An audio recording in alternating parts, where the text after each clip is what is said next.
एक घने जंगल में एक बंदर रहता था। बंदर एक पेड़ पर ऊंचा बैठा है। बंदर पेड़ से एक मीठा आम तोड़ता है। बंदर बहुत घमंडी था। उसी जंगल में एक खरगोश भी रहता था। वह धीरे धीरे वहां से गुजरता है। तभी उसकी नजर एक पेड़ पर जाती है जिस पर बंदर आम तोड़ रहा था। नीचे से गुजरते समय खरगोश बंदर को देख लेता है।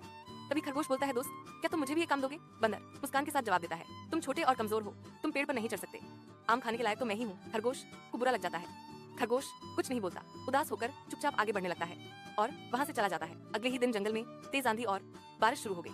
जंगल में बिजली चमकती है, जंगल को रोशन कर देती है। पेड़ हवा में झूल रहे हैं। बंदर पेड़ की ऊंची डाल पर फंस गया। डाल कमजोर थी, कभी भी टूट सकती थी। बंदर डर गया और चिल्लाने लगा, कोई मेरी मदद करो। खरगोश ने उसकी आवाज सुनी। खरगोश मूसलाधार बारिश में दौड़ता है। उसने जल्दी से पेड़ के नीचे एक गड्ढा खोदा ताकि बंदर गिरे तो चोट न लगे। लेकिन थोड़ी देर बाद डाल टूट गई जिससे बंदर उस गड्ढे में गिर जाता है और उसे कहीं भी चोट नहीं लगती। बंदर गड्ढे में सुरक्षित पड़ा है। तूफान जारी रहने पर खरगोश राहत भरी निगाहों से देख रहा है। तूफान के थमने के साथ ही जंगल फिर से सांस लेता है। सूरज की पहली सुनहरी किरणें घनी छतरी से होकर गुजरती हैं। गड्ढे से बंदर बाहर निकलता है। उसकी आंखें झुकी हुई हैं।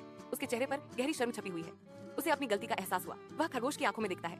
उसकी आंखों में आंसू भर आते हैं और वह कबूल करता है, दोस्त, मैं तुम्हारे प्रति अहंकारी था और मैंने सोचा था कि तुम कमजोर हो। बंदर की आवाज अफसोस से कांप उठती है, आज तुमने मेरी जान बचाई। खरगोश मुस्कुराता है और उसे याद आता है कि सच्ची शक्ति शरीर में नहीं बल्कि हृदय और मन में होती है। उस दिन से बंदर का अहंकार गायब हो जाता है और वे जीवंत जंगल में सच्चे दोस्त बनकर रहने लगते हैं।